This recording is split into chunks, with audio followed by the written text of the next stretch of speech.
I know you guys work together. You and Mr. Matt Gourley work together on many projects. You guys do what is it, Bananas for Bonanza? That's right, yeah. Which is basically, and you get to play a character you played on my show several times, Dalton Wilcox. Yes. Who's kind of a poet of the West. Yeah, well, he's the poet laureate of the West, as a matter of fact. The cowboy poet.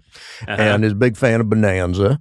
And yeah, it's a rewatch. It's like a rewatch show of Bonanza. Yeah. Except that I, Andy Daly, have no particular interest in Bonanza. Right. But the character of Dalton Wilcox really does. So I'm in this bizarre position in life where now I do a podcast about Bonanza because a character I play would. You know what I mean? Oh. Yeah. So now we are watching every episode You of guys Bonanza. watch and every there episode. are 431 episodes of Bonanza. There's only 431, unfortunately. I know, it's too bad. And we've only got 300 some left. Yeah, we're about to do number 61, so we're racing through them. Dark days.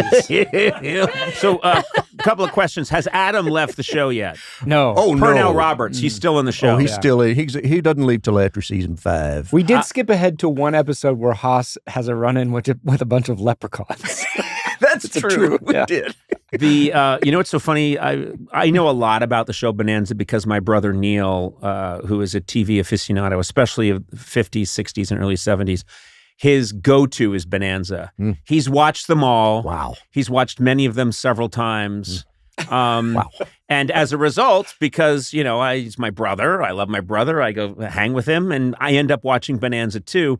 The tone shift on that show from episode to episode is insane. We have a theory about that for a long time they were just collecting unaired pilots and tailoring them to Bonanza because often a lot of the characters aren't even in it. They'll just be two brothers and a father. Well, and then, you know what's so funny, though, is like you'll watch an episode and it's really dark. Yeah. It's like, you know, an old Confederate general who won't accept that the Civil War is over comes to town and he captures, Little Joe and whips him and keeps him in a cave and is going to kill him. And the other family members get him out just in time, and it's harrowing. And they end up beating the guy to death who has tried to whip Little Joe. And it ends and you're like, oh my God, that was rough. And then my brother Neil would say, like, let's watch the next one. And I'm like, all right. And it's like Little Joe and Haas, they buy a donkey. And they buy a donkey because they think the donkey has, can race and can be in a race. And their dad's like, you bought a donkey. And there's comics things like, boo, oh, the music throughout one of those comical episodes. And then they'll cut to the donkey and womp, womp, womp, womp, womp. And it's all very silly. And you're like, oh my God, okay. And then you watch the next one. Adam's been kidnapped. They're cutting him with knives and sending pieces of him to the Bonanza family and telling them, you're not going to see him again. And it's just like, in the end, they find the guy who's cutting off pieces of Adam and they beat him to death. And then the next episode, then the next I got episode's some like, chickens, Paul. Yeah, what have you two idiots done now? Paul, we bought an ostrich that can read minds. Cuckoo. I got to be on this podcast. Oh, you should. You absolutely must. I definitely want to be on it. It's I'm obsessed with Bonanza. Strangely enough, Robert Altman directed 8 or 9 episodes of Bonanza, and so Patton Oswalt has been our guest for every one of those. His choice. That was his choice. He said, I'd like to come on and discuss every Robert Altman directed episode of Bonanza. You should tell them about our quest to buy a Bonanza steakhouse. Oh, yeah. Well, so there are no Bonanza or Ponderosa steakhouses. Anymore? No, but there are none west of like Missouri or something like that. And there's only a few in the Northeast. But there's a bunch internationally, strangely. Like in Dubai or something. And what's really weird is weird is there are 4 on Staten Island. And it's each corner of an intersection. They had a hard time in COVID, to be fair, because it's mostly salad bar. And nobody was in the mood for that. Yeah. Sneeze guard didn't and seem like people, enough. And mostly old people. Yeah. But so we decided we were going to try to open one, and we called the guy at Fat Brands, which is like the fast food consortium that owns both of those brands. And we were completely rejected. Well, we called him in character. We did call him in character. And we okay. I sense a problem here. You called in, so do the phone call.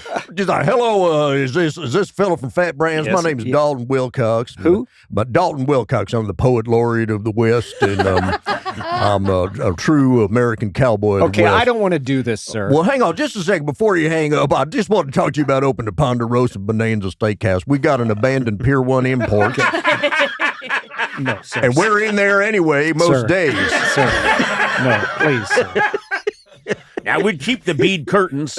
I love that. I love that. He didn't fall for it for 1 second. No, it is not true. even. Like right from the very beginning of the call, he was like, well, you're clearly media, and let me refer you to our media person. He said, you're clearly doing an improv-based character. My guess is you've had Second City, but I'm going to say UCB training. This is probably for an audio medium, probably a podcast. You also probably work as an actor on the side. Yeah, I'm not interested. We also, I think we stupidly asked him if he would consent to being recorded or something like that. yeah. So right He from was that not point, he into was that. like, no. But we did use the transcript and had a voice reenactor replay it on the podcast. So you can listen on the Patreon, I believe, right? Yes, but that implies that we did record him even after he said no. Oh, no, we did. Which We I just did it by absolutely did memory. not do. We did Yeah, it by we typed memory. up the transcript Legally, from memory. we did it by memory. Good save, says the lawyer. You have a dream to open up a business called Not a Problem. I'm so glad you mentioned this. And Thank you. and it's KNOT, a problem, Exactly. not a problem. Tell us about this store. One thing I really enjoy doing around the house is untangling things. Headphones, marionette strings. Which do you have more of? Headphones or marionettes? It's mostly marionette And you know what? strings. When you're working your marionette and you're using your headphones at the same time, Oh, boy. it's a fucking Oh, mess. forget it. And if It's the worst. marionette has headphones, don't Yeah. even get me started. Yeah, sometimes members of my family will wash clothes and they won't realize that they've got multiple pairs of headphones and marionettes in their pockets. And so when that comes out of the dryer, that's my day. To keep you on track, the business you want to open is called Oh, I'm fully on track. Not a Problem. I'm entirely No, you know on what I'm track. doing right now? I'm untangling this conversation. I've not left the topic at all. So yes, I would like to open a store where people bring in their difficult to untangle things, and I'll just sit there and I'll untangle it for them while they wait. I'll do it while you wait. And it's a pay what you think is right kind of that's situation. What are we bringing this year? Nothing. Wow. I mean, okay, well, good for you. I think my busy season will be Christmas time. People bring out the lights, the right. Christmas tree lights. That's going to be a huge. Are busy you? time Is this for me. something you really are good at? I think I am good at it. Yes, I am. I'm good at detangling things. Like jewelry? Jewelry's a tough one. I'm not sure about jewelry. Oh, okay. I have tried that, and the result is broken jewelry. But Wait. maybe you would just make My that wife clear. sometimes has like tangled jewelry, and I say I'll do it, and I take it to the garage, and I use a wire cutter to cut it all apart, and then I crudely tape it back together. And when she's the least bit upset, I say, "You asked for my help, and I did it. This is the fucking thanks I get." And then I drink. Yeah.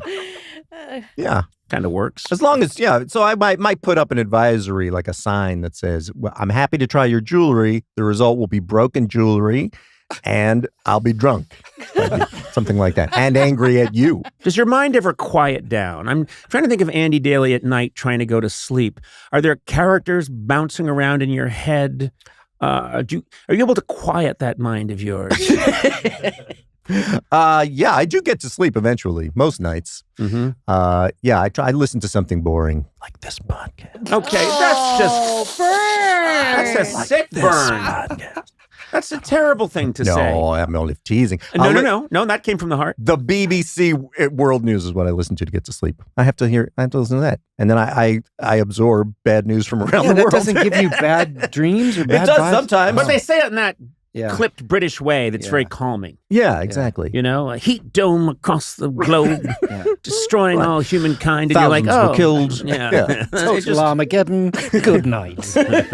good noise. And they leave you with a light story, usually. Oh, do they? Yeah, about a chimney sweep that got rescued.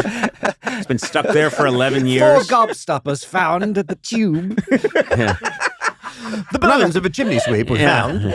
Another unfortunate accident at the Willy Wonka factory. Augustus Gloop tells his story exclusively. Has anyone ever done a thing where OSHA visits the Willy Wonka factory? I always felt like that would be It just seems to me like that. I mean, I don't know if someone's done that sketch, Yeah. but just OSHA walking around going, "This chocolate river." I know that alone. There's no fencing. Yeah. There's no barricade. It's just the sanity. Yeah. I mean the what do you call it?